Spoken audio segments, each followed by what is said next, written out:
A man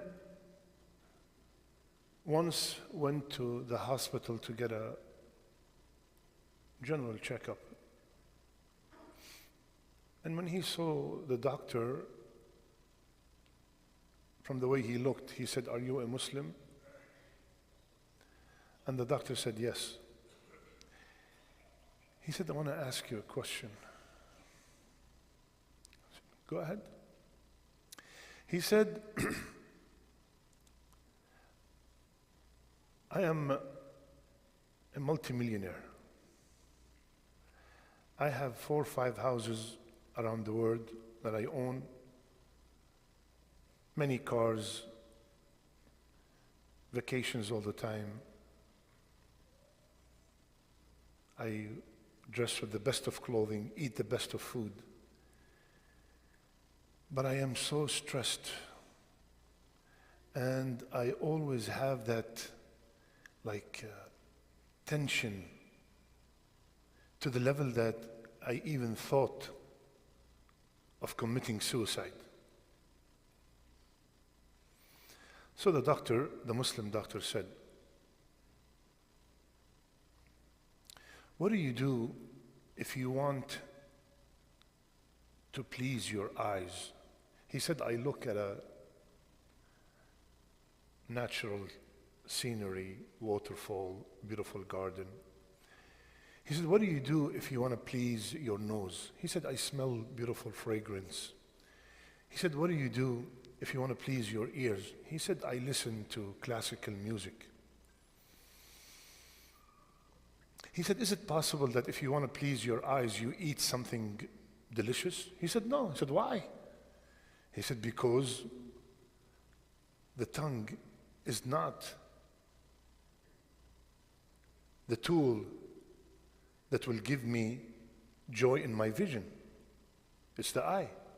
He said, "Is it possible if you want to please your eyes, you hear music?" He said, "No, because the ears are responsible for hearing." He said, "Great. Let me ask you a question now.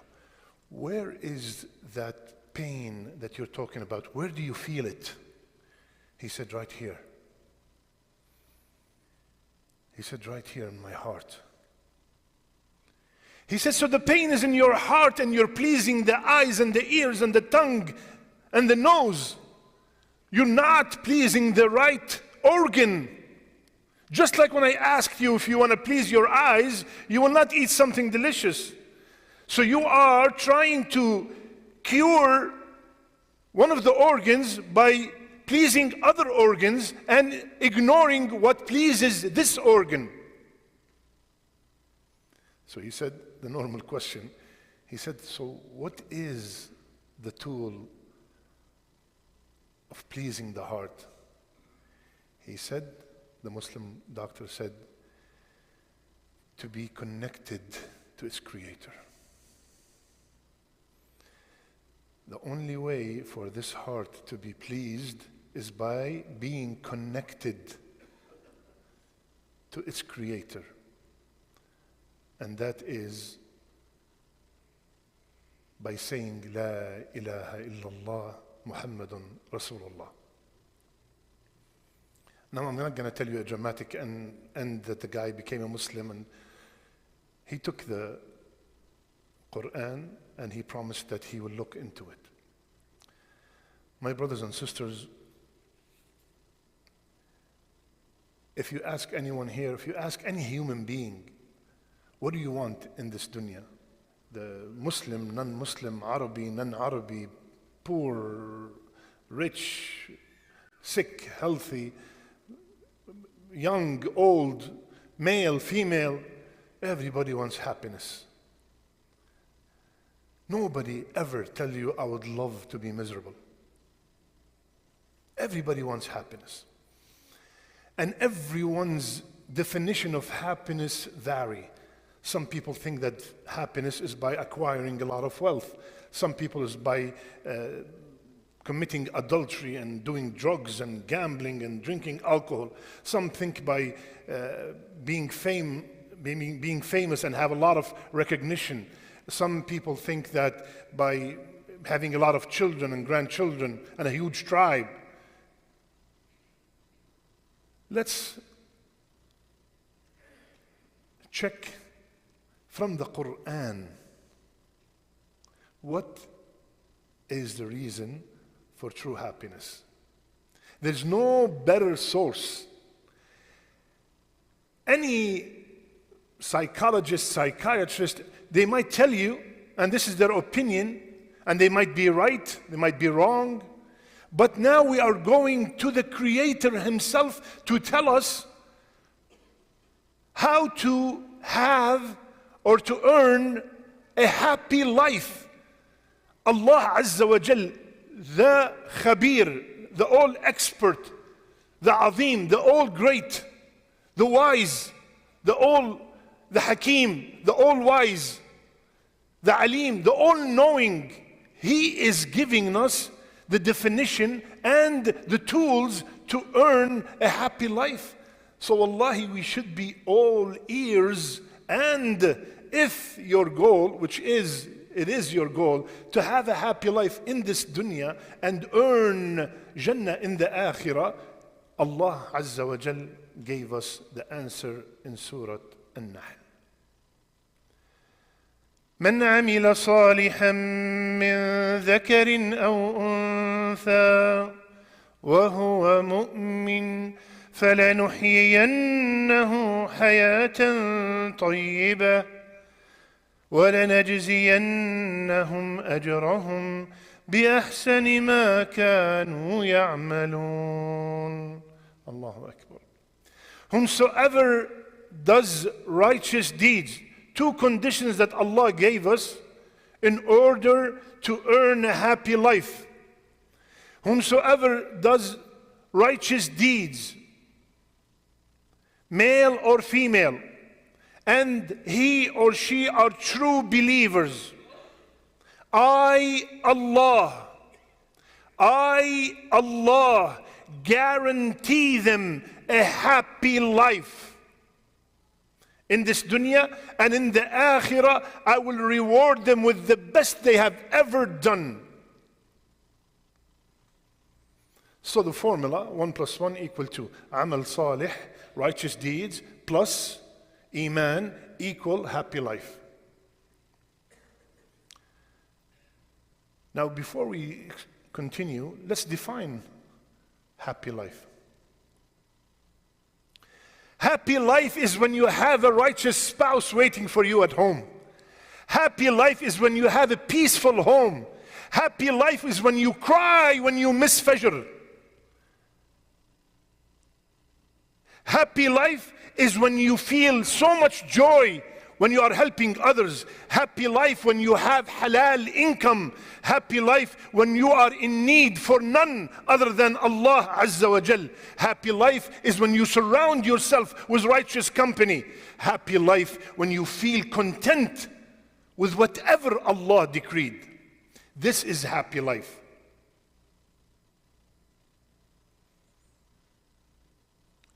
Now to earn this, Allah said, 1, amal salih. 2, mu'min. Now, everybody's saying, but we are all believers. We are all believers. And I pray and I fast. And I noticed that many of the muttaqeen, the very pious ones, they're already going through so many difficulties and hardships. So how come this is a contradictory here? It's contradicting itself. You're saying these people are, I know someone is very, very righteous and the hardships are falling upon him day and night. You did not understand what does a happy life mean. Go and ask that person that you think is righteous or you know he's righteous. Go ask him how happy he is. Rasulullah sallallahu alaihi wasallam, he said most people who are facing hardships are the prophets. And the more righteous you are, the more hardships you will face.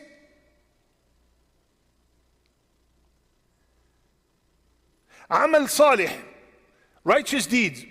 What are the righteous deeds? Number 1, without a speck of doubt, is Tawheed of Allah Azza wa Jal. Is La ilaha illallah, truly, sincerely from your heart.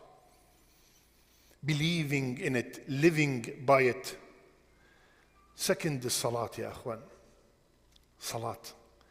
Salat is one of the most important and the one that we practice on a daily basis. Salat is the best, one of the best righteous deeds you could ever do. My brothers and sisters,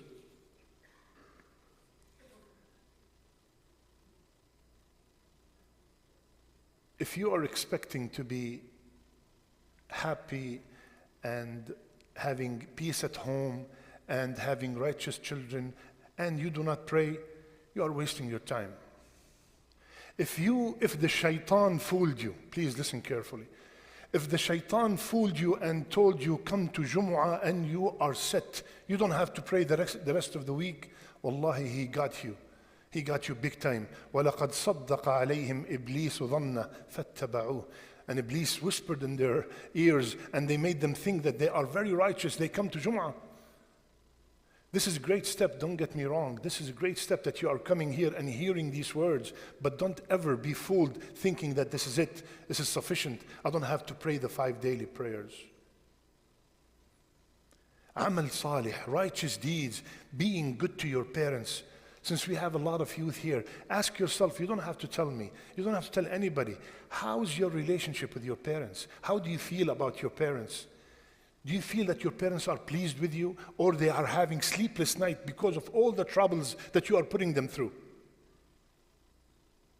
Every single day, I got parents in my office complaining about what their children are doing to them, subhanallah. Giving them white hair in their 30s. Remember, if you are one of those youth, that what goes around comes around. You're going to have kids that do the same to you. And you will regret it one day. And you would wish that you could go back to your parents and beg them for forgiveness. And you're not going to find them. They will be 6 feet under. Amal salih, righteous deeds. Righteous deeds include not having a speck of doubt about your deen. Righteous deeds is having no doubt about your deen. Pure iman. إنما المؤمنون الذين آمنوا بالله ورسوله ثم لم يرتابوا. The true believers are the one who believe in Allah and His Messenger and they never have a speck of doubt. They never have a speck of doubt. And this is exactly what the enemies of Islam are trying to do. They are trying to put doubt in our children. They are trying to put doubt in our youth. And bring up controversial or misunderstood matters in our deen, and they keep watering it through the social media, and then your son comes to you and Baba, he said, I'm not sure about this. La ilaha illallah. Wallahi, my son dies in a car accident. My son dies with cancer. My son dies drowning. My son dies fell from a plane. Wallahi, I will be extremely happy. But my son dies and he does not pray. My son dies and he has doubt about Allah. Wallahi, I would rather kill myself. Iman and amal salih, righteous deeds and iman would lead to happy life, ya akhwan. Wallahi, we are fooled that happy life is by this. Go ask these people who have tons of money. Go ask them, are you happy? Are you really, truly happy? Why is the country that is the most per capita income, why does it have the highest rate of suicide if that's the case? Righteous deeds, iman, equal happy life. This formula is given to us by none but Allah Azza wa Jal. قولوا قولي هذا استغفر الله فاستغفروه إنه هو الغفور الرحيم.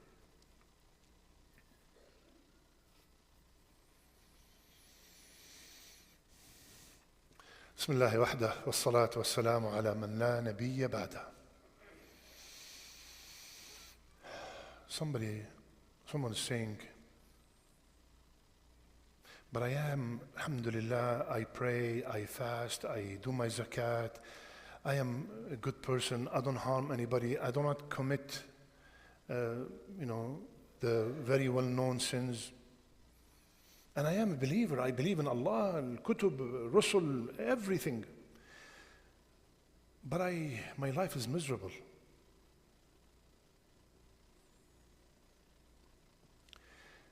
So someone is saying that I am doing righteous deeds and I am a mu'min, but ya Shaykh, according to your formula, I'm supposed to be happy and I'm miserable.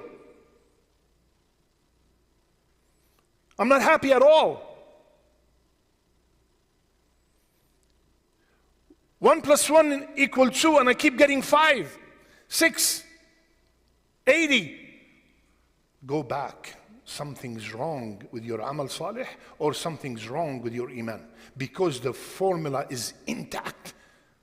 There's no doubt about the formula. Something's wrong with you. Something's wrong with this one here. The righteous deeds are not done properly. Your salat is just to get it over with. Your siyam is always with backbiting. Your zakat is short. Your hajj, you've been postponing it for such a long time. Or your iman is weak. You go to the graves and you ask for help. Something's wrong, because the formula is no doubt about it. 1 + 1 = 2.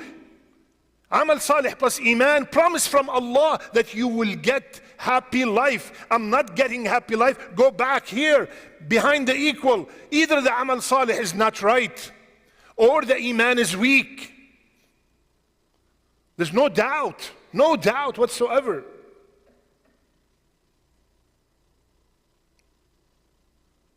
My brothers and sisters, Rasulullah sallallahu alayhi wa sallam, beautiful and amazing hadith.